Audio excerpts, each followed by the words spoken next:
രണ ഫാത്തിമ എന്ന് പറയുന്ന മത്സരാർത്ഥിയുടെ ഗെയിമിനെ കുറിച്ച് എൻ്റെ ഒരു നിഷ്പക്ഷമായ ഒരു അഭിപ്രായം ഞാൻ പറയാം. എനിക്ക് തുടക്കത്തിൽ റെന ഫാത്തിമ നല്ലൊരു പ്ലെയർ ആയിട്ടായിരുന്നു തോന്നിയിരുന്നത്. അന്നത്തെ വീഡിയോകളിൽ ഞാനത് പറയുകയും ചെയ്തിട്ടുണ്ടായിരുന്നു. ആ തോന്നലിൽ ഒരു മാറ്റം ആദ്യമായിട്ടുണ്ടാവുന്നത് ഒണിയിലുമായിട്ടുണ്ടായ ഫൈറ്റിലാണ്. ഈ ചില ഗോഷ്ടികൾ കാണിക്കുക, ഈ കോപ്രായം എന്നൊക്കെ പറയുന്ന ഒരു സാധനം, ഇത് ഭയങ്കര ഇറിറ്റേറ്റിംഗ് ആയിട്ടാണ് എനിക്കന്ന് കണ്ടപ്പോൾ തോന്നിയത്. പ്രത്യേകിച്ച് കാരണം എനിക്കറിയില്ല. പക്ഷെ അവരതൊക്കെ കാണിക്കുമ്പോൾ എന്തോ എന്തോ ഒരു ഡിസ്റെസ്പെക്ട് ചെയ്യുന്ന പോലെ.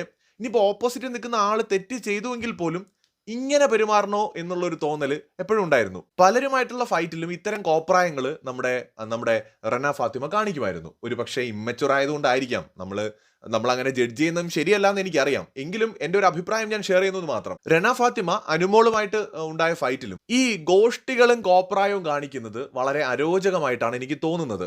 അതില്ലാതെ ഗെയിം കളിച്ച പിന്നെയും രണ ഫാത്തിമ അടിപൊളി ഒരു പ്ലെയർ ആയിട്ട് മുന്നോട്ട് പോകാൻ ചാൻസ് ഉണ്ട്.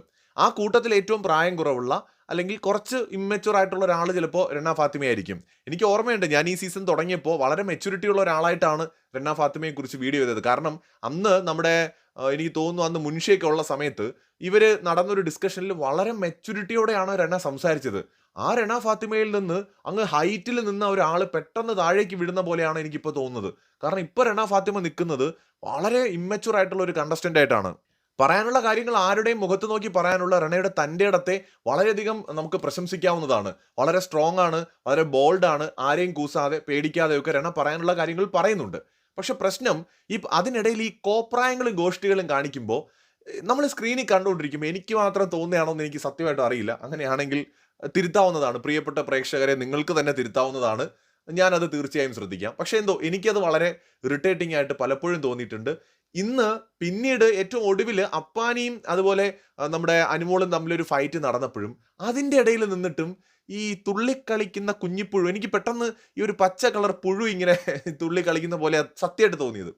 എന്തിനാണെന്ന് എനിക്കറിയില്ല. ഇങ്ങനെ കോപ്രായം കാണിക്കേണ്ട കാര്യമുണ്ടോ? നമുക്ക് പറയാനുള്ളത് നല്ല സ്ട്രോങ് ആയിട്ട് നിവർന്നു നിന്ന് പറയാമല്ലോ. ഈ അനാവശ്യമായ ഗോഷ്ടികളും കോപ്രായവും ഒക്കെ മാറ്റിവെച്ചാൽ ഒരു നല്ല കണ്ടസ്റ്റന്റ് ആണെന്ന് തോന്നുന്നു. ഒരു ബി മെറ്റീരിയൽ തന്നെയാണ് റെന ഫാത്തിമ. ഇത് നമ്മുടെ തുടക്കത്തിൽ അനീഷ് ആരെങ്കിലും വല്ലതും ചോദിച്ചാൽ മിണ്ടാതെ മൈൻഡ് ചെയ്യാതെ ഡിസ്റെസ്പെക്ട് ചെയ്ത് പോകുന്ന ഒരു രീതി ഉണ്ടല്ലോ, ഗുഡ് മോർണിംഗ് പോലും പറയാതെ. അങ്ങനെ അത് എനിക്ക് വ്യക്തിപരമായിട്ട് അങ്ങനത്തെ ക്യാരക്ടർ ഇഷ്ടമുള്ള ഒരാളല്ല. ഞാൻ അന്നത്തെ എൻ്റെ വീഡിയോകളിൽ അത് പറഞ്ഞിട്ടുമുണ്ട്. എൻ്റെ പ്രേക്ഷകർക്ക് അത് അറിയാമെന്ന് ഞാൻ വിചാരിക്കുന്നു. അതിനുശേഷം അനീഷിന്റെ ഗെയിം മാറിയപ്പോൾ നമ്മൾ അതിനെക്കുറിച്ച് നല്ലതേ പറഞ്ഞിട്ടുള്ളൂ. റെനയുടെ കേസിലും റെനയുടെ ഒരു ക്യാരക്ടറിൽ ആ ഒരു ഷിഫ്റ്റ് വന്നില്ലെങ്കിൽ എനിക്ക് തോന്നുന്നു അത് ചിലപ്പോൾ നെഗറ്റീവ് ആവാൻ ചാൻസ് ഉണ്ട്.